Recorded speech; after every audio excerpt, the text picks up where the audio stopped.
Good evening and welcome to Cafe Tales. I am Ali, your host for today's mystery.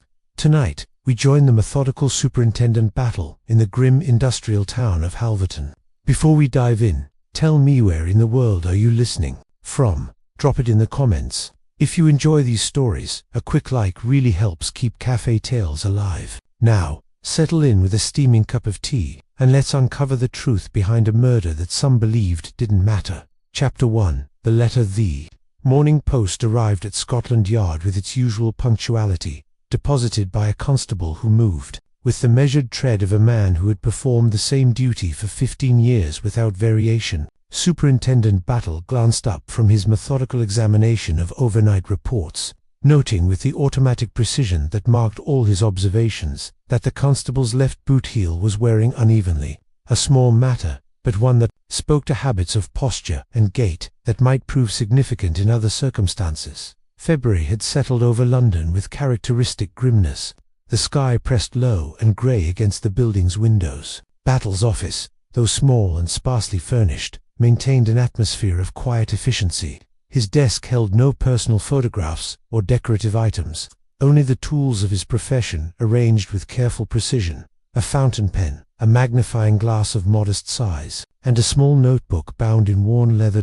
The morning's correspondence proved largely routine: 3 interdepartmental memoranda regarding staffing schedules, a formal complaint about police conduct in Whitechapel that would require delicate handling, and a report from Manchester concerning a series of warehouse burglaries. Battle read each document with the same measured attention, making occasional notes in his careful handwriting. The 5th envelope differed from the others in several immediately apparent ways. The paper was of inferior quality, cream-colored but rough to the touch, suggesting purchase from a village stationer rather than a professional establishment. The address, written in blue ink from what appeared to be a fountain pen of good quality, showed signs of careful formation, as though the writer had labored over each letter. Most curious of all, the postmark bore the name of a place Battle had never heard mentioned in professional circles: Halverton, Staffordshire. Inside, he found not the usual official communication or citizen's complaint, but something altogether more intriguing. The letter itself occupied a single sheet of the same rough paper, filled with text in the same careful handwriting. Battle read it twice before setting it aside to examine the other contents of the envelope. A small piece of cloth, approximately 2 inches square, had been wrapped in tissue paper. The fabric appeared to be wool, dark blue in color, with what looked unmistakably like dried bloodstains along one edge. Beneath the tissue lay a folded sheet of paper containing a crude but detailed sketch. The drawing showed what appeared to be the grounds of a substantial estate: a large house, outbuildings, and what might have been industrial structures, all connected by carefully drawn pathways and marked with various notations in the same blue ink. Battle returned to the letter itself, holding it near the window to catch what pale light filtered through the February gloom. The text was brief but specific. Sir, a man has been killed in our village, and the wrong person blamed. Elijah Grant was murdered behind Halverton Mill 3 days past. The police say it was a drunken fight with Thomas Dawes, but this is false. Grant was killed by someone above the factory floor, someone who thinks murder doesn't matter when it concerns people like us. The cloth was found near the canal bridge. I cannot sign my name for fear, but justice must be served. The handwriting suggested education, yet the paper and circumstances implied modest means. Battle noted the careful grammar and vocabulary choices, which contrasted sharply with the crude sketch and the obvious fear that prevented his signature. Most interesting was the phrase, "someone above the factory floor," which suggested intimate knowledge of local social hierarchies. He opened his notebook and began recording details with characteristic thoroughness. The postmark date indicated the letter had been sent 2 days after the alleged crime occurred. The bloodstains on the cloth appeared genuine, though laboratory analysis would be required for confirmation. The sketch, while crude, showed sufficient detail to suggest the artist had intimate knowledge of the location depicted. Battle had encountered numerous anonymous accusations during his career, most proving to be the products of personal vendettas or neighborhood disputes. Yet something about this particular communication suggested genuine distress rather than malicious mischief. The careful preparation, the sketch, the physical evidence, the restrained but specific language all indicated someone who understood the requirements of a serious accusation while lacking the confidence to make a formal complaint. He reached for his railway timetable, a thick volume that lived in his desk's bottom drawer. Halverton appeared to be a small industrial town approximately 2 hours north of London by train. The surrounding area was described as mining and textile country, the sort of place where factories provided employment for several generations of the same families. The decision formed itself with the quiet certainty that characterized most of Battle's professional choices. Whatever had occurred in Halverton might well prove to be exactly what local authorities claimed a regrettable but straightforward case of violence among working men. Yet the anonymous correspondent's obvious fear, combined with the careful preparation of evidence, suggested complexities that merited investigation. Battle folded the letter carefully and placed it, along with the cloth sample and sketch, in a manila envelope, which he labeled with location, date, and case reference number. His movements were deliberate, unhurried, reflecting the methodical approach that had served him well throughout 23 years of police work. Chapter 2. The Mill Town. The train to Halverton departed London precisely at 9:47, carrying Battle through countryside that grew increasingly industrial as the morning progressed. He observed the gradual transformation from suburban sprawl to agricultural land, then to the smoking chimneys and terrace housing that marked England's manufacturing heartland. The compartment he occupied was nearly empty, shared only with a commercial traveller who spent the journey organizing samples of buttons and thread in a battered leather case. Halverton announced itself long before the train reached the station. Dark smoke rose from multiple chimneys, creating a perpetual grey haze that seemed to settle over the surrounding hills like a threadbare blanket.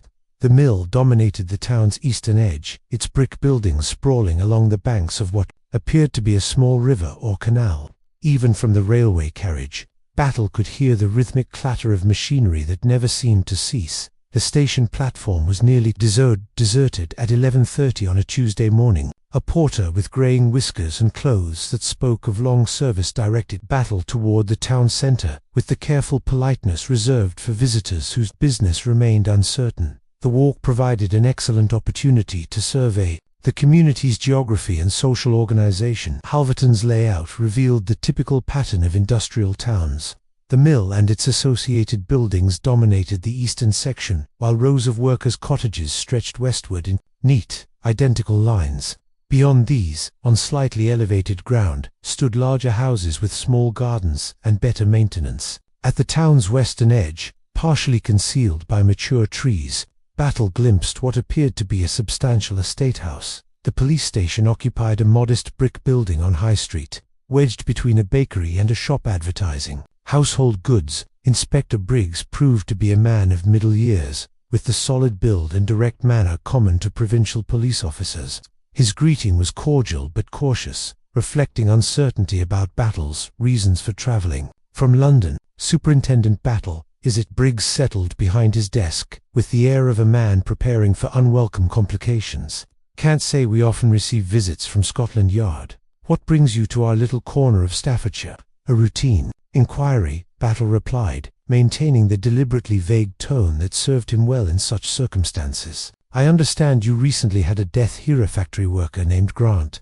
Briggs's expression cleared somewhat, though watchfulness remained in his eyes. Ah yes, unfortunate business that. Elijah Grant, found dead behind the mill for days. Ago, head bashed in with a piece of iron piping. We've got the man who did it, though. Young Thomas Dawes works at the mill, same as Grant did. What makes you certain of Dawes's guilt? Well now, Briggs leaned back in his chair. It's straightforward enough. Grant and Dawes had been at odds for weeks, according to witnesses. Some disagreement about work conditions, though between you and me, these people are always complaining about something. The night Grant died, several folks saw them arguing outside the Lamb and Flag. Both had been drinking. Tempers ran high and things went too far. Battle made no comment, allowing his silence to encourage elaboration. Found the weapon near the body, Briggs continued. A length of pipe from the mill's maintenance stores. Grant's blood on it clear as day. Dawes can't account for his whereabouts after leaving the pub. Claims he went straight home, but his mother was already asleep. No one to verify his story. Have you spoken with the Dawes family? Of course we have. The boy's mother swears he came home and went straight to bed. But what would you expect her to say? Father's dead these 5 years. Poor woman's trying to protect her son. Natural enough, but it doesn't change the facts. Battle absorbed this information without visible reaction. What of the mill owners? Have they cooperated with your investigation? Oh yes, completely helpful they've been. Mr. Cyril Halverton came down to the station personally, offered any assistance we might need. Proper gentleman. He is quite concerned about the effect on worker morale. Naturally enough, can't have violence disrupting business. And his son? Briggs looked momentarily puzzled. Vincent Halverton. What about him? I merely wondered if he had any knowledge of the incident. Well, he wasn't even in town that night, gone to London on business, according to his father. Besides, young Vincent wouldn't have cause to involve himself with mill workers. Different social circles entirely, if you take my meaning. Battle took his meaning quite clearly, though he offered no indication of agreement or disagreement. Instead, he requested permission to examine the crime scene.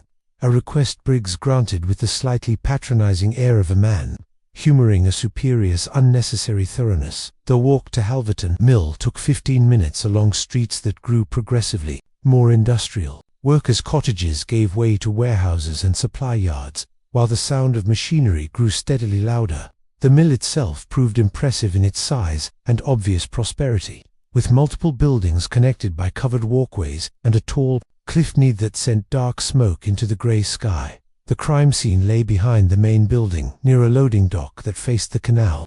Battle examined the area with characteristic patience, noting details that Briggs had either missed or considered unimportant. The ground showed signs of recent disturbance, though whether from the struggle or subsequent investigation remained unclear. More interesting was the precise location where Grant's body had been discovered. Not in the open area where a drunken fight might naturally conclude, but tucked behind a stack of empty crates where discovery would be delayed. The supposed murder weapon had been removed, but Battle studied the spot where it was found with careful attention. Something about the scene suggested arrangement rather than abandonment, though he kept this observation to himself. As they returned to the station, Battle maintained the casual conversation that often yielded unexpected information. The picture that emerged was of a community where social boundaries remained clearly defined, where the mill owner's benevolence was praised but not questioned, and where convenient explanations were readily accepted. Chapter 3. The Halvertonci. Estate gates of Halverton House stood open in a manner that suggested confidence rather than carelessness.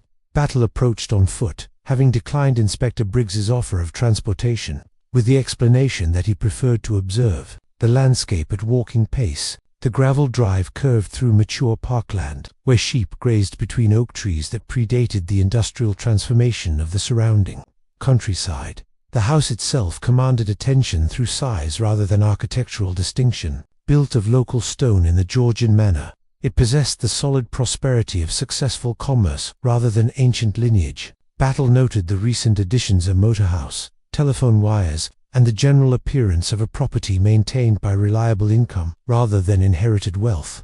A manservant answered the door, with the practiced deference of domestic service, though his accent suggested local origins rather than metropolitan training. He conducted Battle through a hall decorated with paintings that celebrated industrial progress scenes of mills, railways, and commercial shipping that spoke to the source of Halverton prosperity. Cyril Halverton received his visitor in a study that served as monument to charitable endeavor. Photographs covered one wall, showing the mill owner presenting donations to various worthy causes: a new wing for the local hospital, uniforms for the church choir, prizes at the annual agricultural show. The man himself proved to be in his middle 50s, with the bearing of someone accustomed to deference and the complexion that spoke of regular meals and indoor work. Superintendent Battle, I presume? Halverton rose from behind a mahogany desk that could have accommodated a small dinner party. Inspector Briggs mentioned you might call. Most unusual to have Scotland Yard take interest in our local difficulties. A routine matter, Mr. Halverton, Battle replied, accepting the offered chair with the same deliberate courtesy he had shown Inspector Briggs. I understand you've been most cooperative with the local investigation. Naturally, most shocking business. This killing, poor Grant, whatever his faults, didn't deserve such an end. Halverton's tone carried the measured regret of a man discussing an unfortunate but distant occurrence, though I confess I wasn't entirely surprised. These people, well, they have different ways of settling disputes, Battle made no comment on this observation, instead asking, "You knew Grant personally?" As much as one knows any particular worker among 300B, he'd been with the mill some years, competent enough at his duties when he applied himself. Lately, though, he'd become rather difficult, always stirring up the others with complaints about this and that, dangerous working conditions, unfair treatment, the usual grievances. Were his complaints justified? Halverton's expression took on the patient air of a man explaining obvious truths to the uninformed. "Superintendent, I've spent 20 years building this mill into one of the most progressive operations in the Midlands. Our safety record exceeds government standards. Our wages match or exceed regional averages, and our workers enjoy benefits unknown in most establishments." If Grant found cause for complaint, it spoke more to his character than our conditions. What manner of complaints did he make? Oh, the usual nonsense. Claimed certain workers received preferential treatment based on matters that have no bearing on industrial efficiency. Grant had ideas about social equality that belonged more to political meetings than factory floors. Disruptive ideas, you understand, particularly among the foreign elements we employ. Battle's expression remained neutral, though he noted the careful phrasing "foreign elements." "We employ several families who came here during the war years, seeking honest work. Jamaicans, mostly, though a few from other colonies. Hard-working people when properly supervised, but they sometimes require firmer guidance than our local workers." Grant appointed himself their spokesman, as it were, which created unnecessary tensions. The study door opened to admit a younger man whose entrance commanded immediate attention. Vincent Halverton possessed the confident bearing and cultivated appearance that spoke of expensive education and social advantages. His handshake was firm, his smile practiced, and his manner that of someone accustomed to making favorable impressions. "Father, I didn't realize we had a visitor from London." Vincent's voice carried the slight modification of accent that suggested university training overlaying regional origins. "Superintendent Battle is investigating the Grant business," Cyril Halverton explained. "Vincent, my son and heir to all this responsibility." "Terrible affair," Vincent said, settling into a chair with casual grace. "Though I understand the matter's being resolved." Inspector Briggs seemed quite confident about the Dawes boy's guilt. "You weren't in Halverton the night Grant died?" Battle's question emerged with the same casual tone he might have used to inquire about the weather. "No, indeed. Business in London required my attention. Left on the afternoon train, didn't return until the following evening. Rather fortunate. Timing actually saved me from witnessing all the unpleasantness." Battle noted the slight emphasis on afternoon train and the careful precision of the alibi. "What manner of business, if you don't mind my asking?" "Political matters, primarily. I am being considered for adoption as parliamentary candidate for the constituency. These things require considerable preparation and consultation." Vincent's pride was evident but controlled. "Father's quite keen on my entering public service. The family has always believed in civic responsibility." Cyril Halverton added, "Vincent's education and natural abilities suit him admirably for political life. The Constituency Association shares our confidence." Battle absorbed this information with the same quiet attention he had given all other details. The Halvertons' cooperation seemed genuine, yet something in their manner suggested performance rather than spontaneous responses. Father and son presented a united front of respectable prosperity, and the conversation continued for another quarter hour, covering practical matters of mill operations and local employment. Both Halvertons spoke knowledgeably about their business while maintaining the careful distance appropriate to their social position, yet Battle observed that Vincent's comments about the workers carried a sharper edge than his father's paternalistic condescension, suggesting depths of character not immediately apparent. As the interview concluded, Battle found himself escorted to the front door by Vincent, who seemed eager to continue the conversation privately. However, their exchange remained brief and formal, limited to polite inquiries about Battle's impressions of Halverton, and expressions of hope that the unfortunate matter would soon be concluded. Walking back toward the town centre, Battle reflected on the afternoon's observations. The Halvertons had presented themselves as model employers and citizens, cooperative with authority and properly concerned about their workers' welfare, yet their very perfection of presentation suggested careful preparation. while their casual dismissal of Grant's complaints revealed attitudes that might inspire stronger reactions than they acknowledged. Chapter 4. The workers, the factory whistle, had blown for the midday break when Battle returned to the mill grounds. Workers emerged from the brick buildings in groups, carrying tin lunch pails and seeking patches of weak sunlight along the canal bank. The February air carried the smell of machine oil and coal smoke, mixed with the damp scent of the waterway that powered the mill's operations. Battle positioned himself near the main gate, observing the natural patterns of association among the workers. Men gathered in clusters that seemed to follow invisible social lines, older workers with long service standing apart from younger men, skilled craftsmen maintaining distance from general laborers, and a smaller group of darker-skinned workers who kept mostly to themselves near the loading dock. His approach remained deliberately casual, the manner of a visitor with time to spare rather than a detective conducting formal interviews. Experience had taught him that working people often spoke more freely when they felt unthreatened by official authority.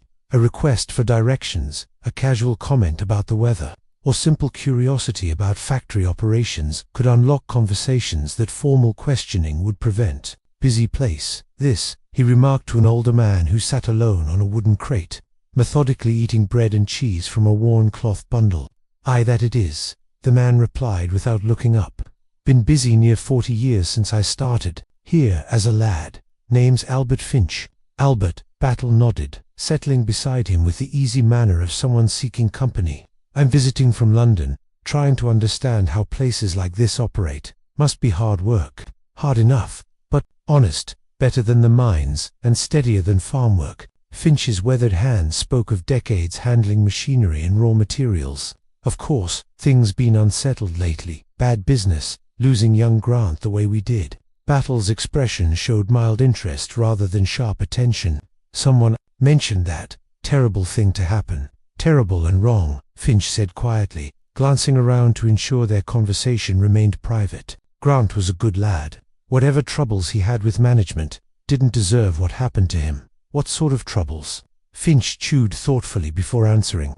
Grant had ideas about fairness, about treating all workers the same regardless of where they came from.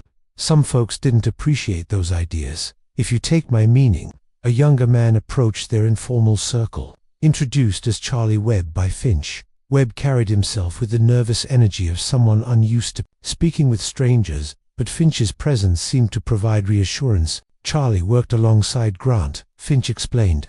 "Knew him better than most." Webb nodded slowly. "Elijah was always thinking, always reading when he could. Had books about workers' rights, about how things could be better. He used to say, we deserve dignity, same as anyone else." "Did that cause problems?" Battle asked. "Some thought it did," Webb replied carefully. "Elijah noticed things like how some workers got the dangerous jobs more often than others, or how complaints about safety got ignored when they came from certain people. He wasn't afraid to speak up about it." Battle learned that Grant had been particularly concerned about conditions in the dye works, where chemical fumes created health hazards that seemed to affect the colonial workers disproportionately. Several men had developed breathing problems, but requests for better ventilation had been dismissed as unnecessary expense. Grant went to see the managers about it more than once. Webb continued. "Last time was just a week before he died. Came back from that meeting looking angry and determined. Said he was going to take the matter higher up if nothing changed." As the conversation developed, other workers gradually joined the group. Battle's quiet manner and genuine interest encouraged them to share observations they might have kept private with more aggressive questioning. A picture emerged of Grant as a man respected by his colleagues, someone who combined natural leadership with genuine concern for others' welfare. The Dawes family came up naturally in conversation. Several workers spoke of young Thomas with sympathy, describing him as quiet and hard-working, devoted to his widowed mother and younger sister. The idea that he would attack Grant struck them as impossible.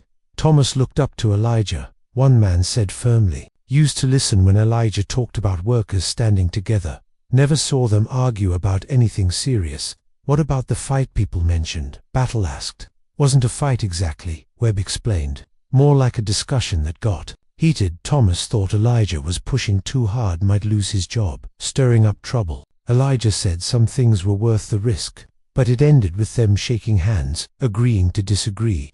As the break period neared its end, Battle found himself speaking with 3 men from the colonial community. They proved more cautious than the other workers, but their respect for Grant's memory gradually overcame their natural wariness of official questions. "Mr. Grant treated us like men," one said simply. Not many did that. When he spoke up for fair treatment, he meant it. Made some people angry, but he didn't care. "What people?" Battle asked. The man looked uncomfortable, but answered, "Management, mostly. Some of the other workers too, ones who thought we should be grateful for any work at all." Mr. Grant said dignity wasn't something you should have to earn.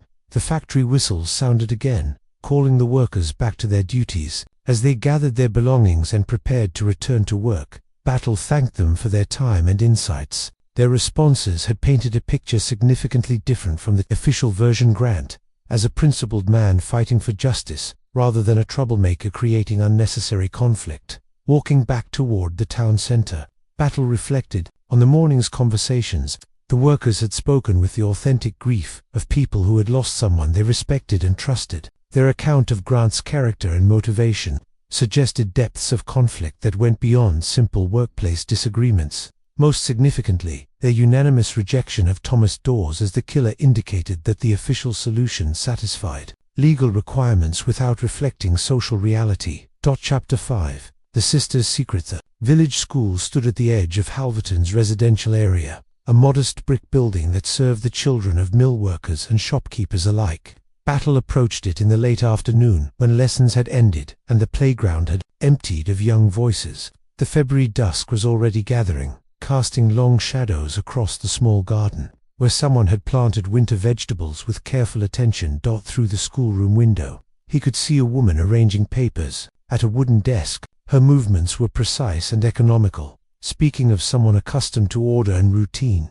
When she looked up at his gentle knock on the door, Battle noted the family resemblance immediately, the same intelligent eyes and strong jaw that had marked Elijah Grant in photographs Inspector Briggs had shown him. Ruth Grant opened the door with the cautious politeness of someone who had learned to be wary of unexpected visitors. She was perhaps 30 years old, dressed in the simple but well-maintained clothing of a woman who earned her own living through respectable work. Her dark hair was pulled back severely, and her hands showed the ink stains that marked her profession.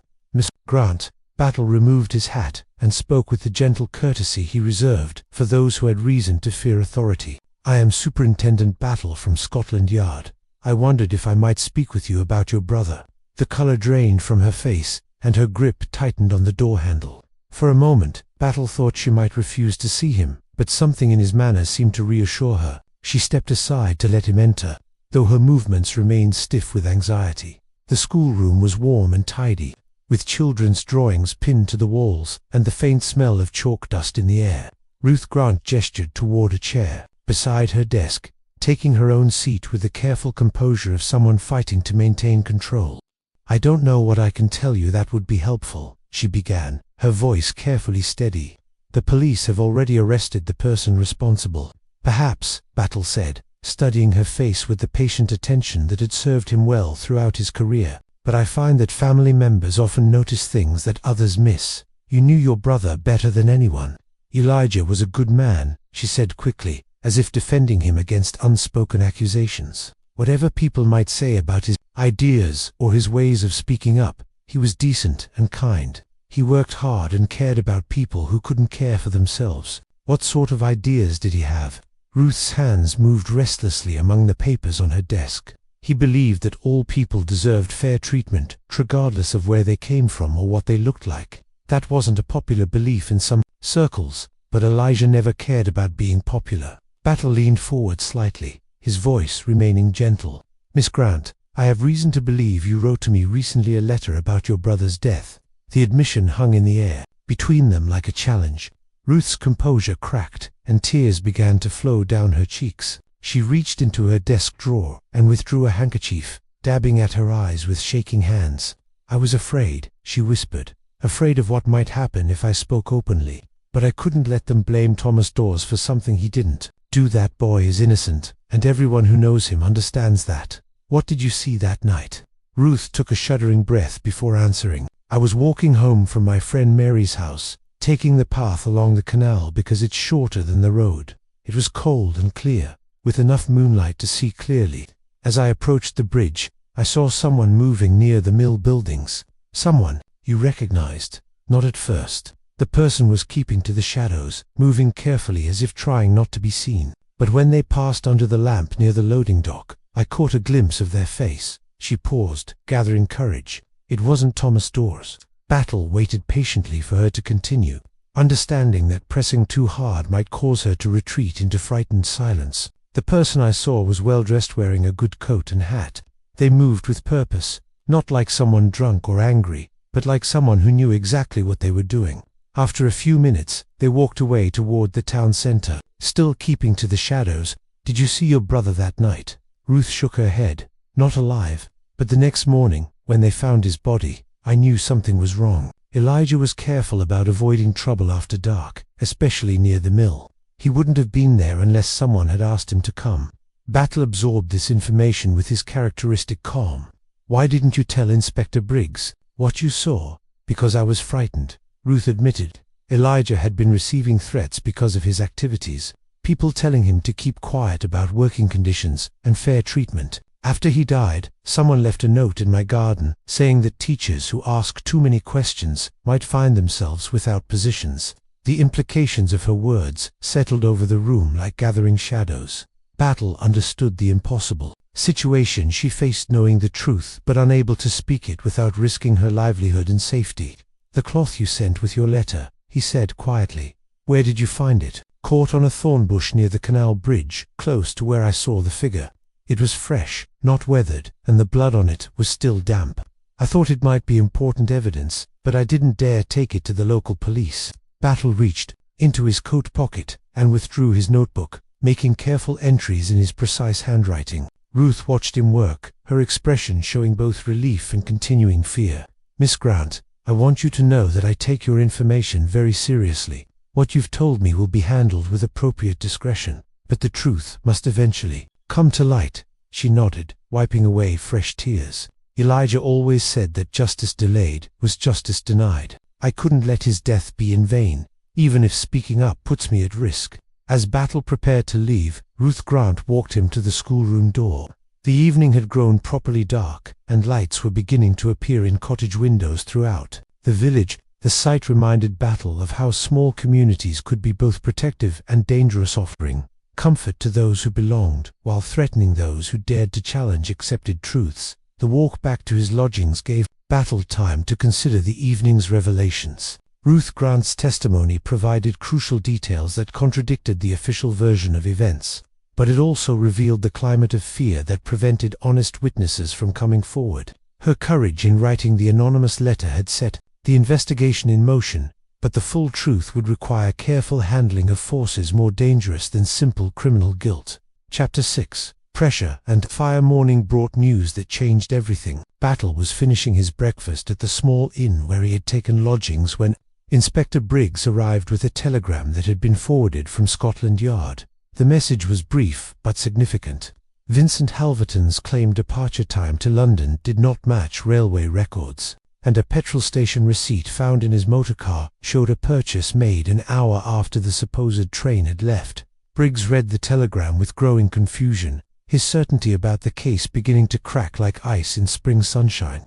"I don't understand. Superintendent young Halverton said he took the afternoon train. Are you suggesting he lied about his whereabouts?" Battle folded the telegram carefully and placed it in his jacket pocket. "I am suggesting that alibis should be checked thoroughly before arrests are made. What other evidence supports the case against Thomas Dawes?" There was the argument at the pub, and the fact that he couldn't prove where he went after leaving. Plus, he had reason to dislike Grant. They'd been having words about working conditions. According to whom? Briggs looked uncomfortable. Several witnesses mentioned it, though. Now that I think about it, most of them seemed to be repeating what others had said rather than speaking from direct knowledge. Battle spent the morning quietly pursuing the inconsistencies that had begun to surface. A visit to the railway station confirmed that no passenger matching Vincent Halverton's description had purchased a ticket on the afternoon in question. The station master, a careful man who took pride in knowing regular travellers, was certain that young Halverton had not passed through his station that day. More interesting was a conversation with the landlord of the Crown and Anchor. a smaller pub on the outskirts of town that catered to travelers rather than local workers. The man remembered serving a well-dressed young gentleman who had given his name as Mr. Vincent, but had seemed nervous and drank more than was wise. Most memorable was the bandage on the customer's right hand, which he claimed came from a riding accident. The landlord recalled. Kept to himself, he did. Sat in the corner booth and didn't want conversation. Left sometime after 10 o'clock, walking unsteady but trying to appear sober. Can't say I was sorry to see him go. Had an unpleasant manner about him. If you ask me, the timing was significant. Elijah Grant's body had been discovered early the following morning, but the doctor's examination suggested death had occurred late the previous evening. If Vincent Halverton had been drinking at the Crown and Anchor until 10 o'clock, nursing an injured hand, his alibi became not just false but deeply suspicious. Battle's methodical investigation was interrupted by urgent news from the village. Ruth Grant's cottage had caught fire during the night, and only the quick action of neighbors had prevented her death. She had escaped with minor burns and smoke inhalation, but her home and possessions were destroyed. The local fire brigade attributed the blaze to a faulty chimney, but several witnesses reported seeing someone near the cottage shortly before the flames were discovered. Battle found Ruth Grant at the home of her friend Mary, where she had been given shelter. The teacher's face was pale with shock and exhaustion, but her eyes showed the determined anger of someone who had been pushed too far. It wasn't an accident, she said quietly when Battle arrived. Someone wanted to silence me, just as they silenced my brother, but I won't be frightened into staying quiet anymore. Did you see who set the fire? No, but I heard footsteps on the gravel path about an hour before I smelled smoke. When I looked out, I saw a figure moving away from the house toward the main road. They were walking quickly, trying to avoid the streetlights. Mary, Ruth's friend, and the village postmistress added her own observations. There's been talk in the village about Ruth asking too many questions. Some folks have been saying she should accept what happened to her brother and stop stirring up trouble. The morning after Elijah died, someone left a note in her garden warning her to keep quiet. Battle absorbed this information with growing certainty that the case involved forces more complex than a simple workplace dispute. The attempt to silence Ruth Grant through intimidation and arson revealed the desperation of someone with much to lose. It also provided him with leverage that might prove decisive. His next stop was Halverton House, where he requested another interview with both father and son. This time, his manner was less casual and more direct. The comfortable study, where they had first met, now felt charged with tension as Battle laid out the inconsistencies in Vincent's alibi. Halverton's face grew pale as Battle methodically destroyed his son's story, the railway records, the petrol receipt, the witness at the Crown and Anchor. Each piece of evidence built upon the others to create a picture that could not be explained away by simple mistakes or confusion. There must be some error, Cyril insisted, but his voice lacked conviction. Vincent was definitely in London on business. Perhaps he took a later train than he remembered. Vincent himself remained silent throughout most of the interview, his earlier confidence replaced by barely controlled anxiety. When Battle mentioned the bandaged hand witnessed at the pub, the young man's composure finally cracked. "That proves nothing," Vincent said sharply. "I injured my hand working on my motorcar. The bandage was merely a precaution. On the same evening you claimed to have been in London. I may have confused the dates. It's easy to mix up such minor details." Battle's patient questioning revealed more inconsistencies and contradictions. Vincent's story shifted with each challenge, while his father grew increasingly agitated. The atmosphere in the study became oppressive, filled with unspoken fears and crumbling lies. As the interview concluded, Battle made his position clear. The investigation would continue until the truth emerged, regardless of social position or local influence. The fire at Ruth Grant's cottage had demonstrated that someone was willing to use violence to protect their secrets, but such tactics would only strengthen his determination to see justice done. Walking back through the village as evening approached, Battle reflected on the day's developments. The careful facade of respectability that had protected the real killer was beginning to crumble under the weight of evidence and pressure. Soon the truth would emerge, bringing with it consequences that would reach far beyond a single family's reputation. Chapter 7. The truth emerged. The summons came at dawn, delivered by a constable whose nervous manner suggested urgent business. Cyril Halverton wished to see Superintendent Battle immediately at the mill office. The message said, Regarding matters of great importance to the case, Battle dressed quickly, sensing that the careful pressure he had applied was finally bearing fruit. The mill office occupied a modest building separate from the main factory floor, its windows overlooking the canal, where barges delivered raw materials and carried away finished goods. Surreal Halverton waited alone, his usual confidence replaced by the haggard appearance of a man who had spent the night wrestling with impossible choices. Superintendent Halverton began without preliminary courtesies. "I find myself in a position that requires complete honesty, regardless of personal cost." Battle took the offered chair and waited with characteristic patience. Experience had taught him that confessions emerged in their own time and manner, often triggered by pressures that had been building beneath the surface for days or weeks. "My son did not go to London the night Elijah Grant died," Halverton continued, his voice barely above a whisper. "Vincent was here in Halverton, and I have been protecting him from the consequences of his actions." The admission hung in the air between them like a physical presence. Battle made no response, allowing the silence to encourage further revelation. "You must understand," Halverton said, his composure beginning to crack. "Vincent is my only son, my heir, the future of everything I've built. His political career, his marriage prospects, his entire life depended upon avoiding scandal. When I learned what had happened, I saw no choice but to create the alibi that would protect him." "What exactly did happen that night?" Halverton's hands trembled as he reached for a glass of water on his desk. Vincent had been drinking at home, brooding about various matters that had been troubling him. Grant's complaints about working conditions, his accusations of unfair treatment, these things had angered Vincent more than I realized. Battle waited as Halverton gathered strength to continue his confession. "Around 9 o'clock, Vincent left the house without telling me where he was going. He took his motor car and drove toward the mill, saying he intended to settle matters with Grant once and for all. I thought he meant to have words with the man, perhaps threaten his employment.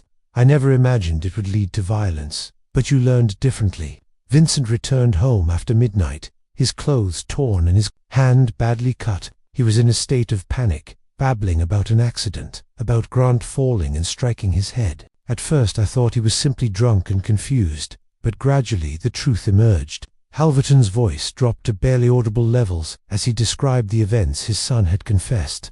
Vincent had found Grant near the mill's loading dock, apparently waiting for someone. The confrontation that followed had begun with words but quickly escalated when Grant refused to be intimidated. Vincent struck him with a piece of iron piping that was lying nearby, Halverton whispered. He claimed it was self-defense, that Grant had threatened him, but I could see in his eyes that anger had driven him beyond reason. Grant had insulted. Vincent personally questioned his right to judge working people, suggested that Vincent's political ambitions were built on his father's exploitation of labor. "What did you do when you learned this?" "I panicked," Halverton admitted. "My first thought was to protect Vincent, to find some way of avoiding the scandal that would destroy everything we had worked for. I drove to the mill myself, moved Grant's body to a more concealed location, and arranged the scene to suggest a different type of crime." Battle absorbed these details with professional calm, though inwardly he felt the satisfaction of seeing his careful investigation confirmed. The physical evidence had pointed toward this conclusion, but proving it had required patient pressure, applied until the truth could no longer be suppressed. "The threats against Ruth Grant," Battle said quietly. "The fire at her cottage." Halverton's face crumpled with shame. Vincent was terrified that she had seen something that could connect him to the crime. "I tried to reason with him to convince him that intimidation would only make matters worse, but he was beyond listening to sense. The fire was his idea, his desperate attempt to silence her before she could speak to the authorities. And the campaign to blame Thomas Dawes, that emerged naturally from the circumstances. Dawes and Grant had been seen arguing. There was no clear alibi, and the local police were eager to solve the case quickly. It seemed like Providence that suspicion fell on someone whose word would carry less weight than Vincent's. Battle stood and walked to the window, looking out at the mill buildings where hundreds of workers were beginning their daily labor. The irony was, Sharper Man had died fighting for their dignity, while his killer had been protected by the very social system Grant had challenged.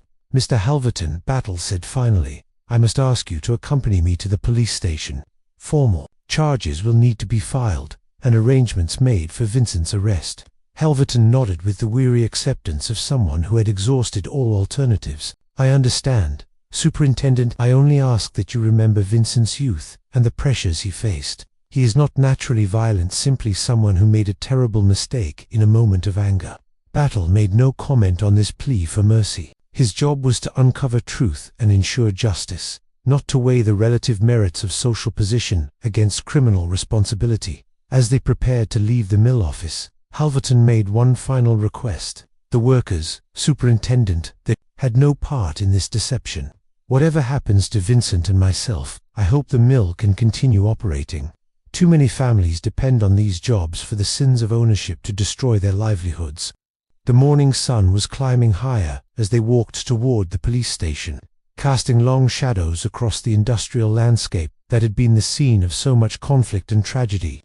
Battle reflected that justice, when it finally emerged, often revealed truths more complex and painful than simple guilt or innocence could contain. 3 weeks had passed since Vincent Halverton's arrest, and Superintendent Battle sat in his familiar office at Scotland Yard, completing the final report that would close the Grant case officially. The February morning light filtered through windows that looked out onto London's busy streets, where life continued its normal patterns, undisturbed by the small drama that had unfolded in a Midlands mill town. The typewritten pages before him contained the measured language of official documentation, each fact recorded with the precision that police work demanded. Vincent Halverton had been charged with murder and would face trial in the coming months. His father, Cyril Halverton, faced charges of interfering with a police investigation and concealing evidence. The mill continued operating under temporary management while legal matters were resolved. Battle paused in his writing to consider the human elements that official reports could never fully capture.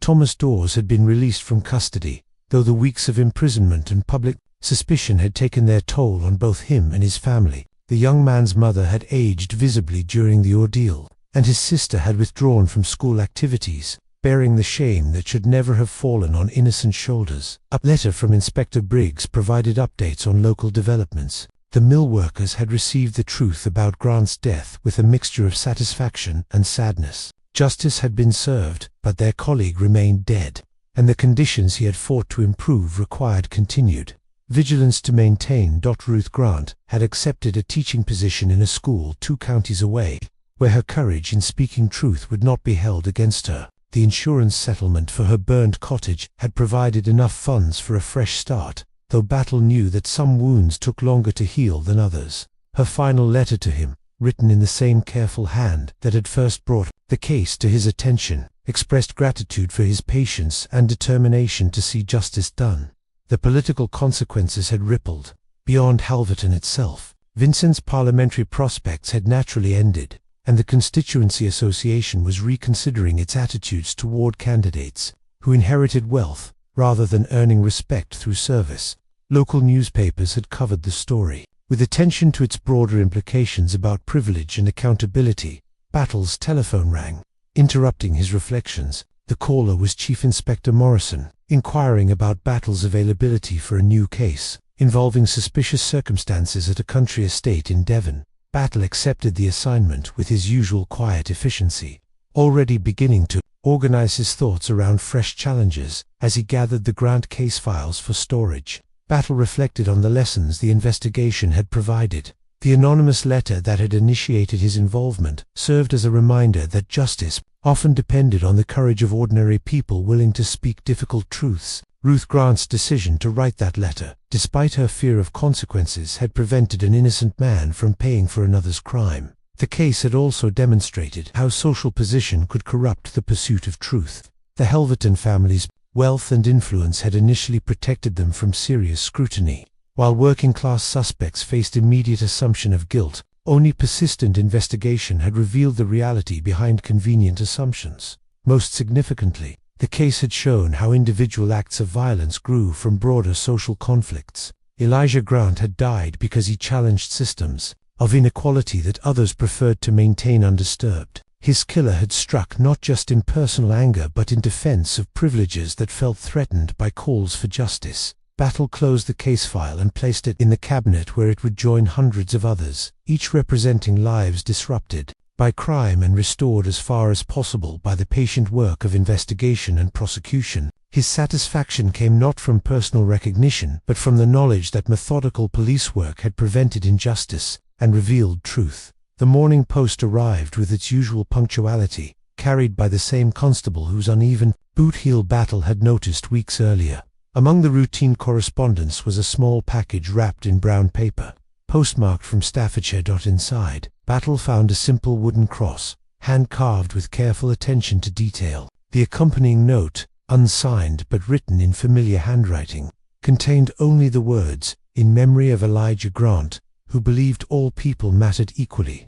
Battle placed the cross on his desk beside his fountain pen and notebook. It would serve as a quiet reminder of the case and the principles it had tested. Outside his window, London continued its daily business, while in a distant mill town, workers began another day of honest labor under conditions slightly improved by one man's courage and another's commitment to truth. The telephone rang again, signaling the beginning of new challenges and responsibilities. Battle answered with characteristic calm, ready to apply the same patient methods that had served justice in Halverton to whatever mysteries awaited his attention.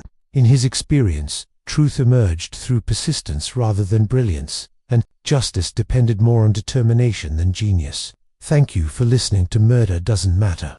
If you found Superintendent Battle's quiet pursuit of justice compelling, be sure to subscribe for more mysteries brought to you daily. Until next time, this is Ali, signing off from Cafe Tales.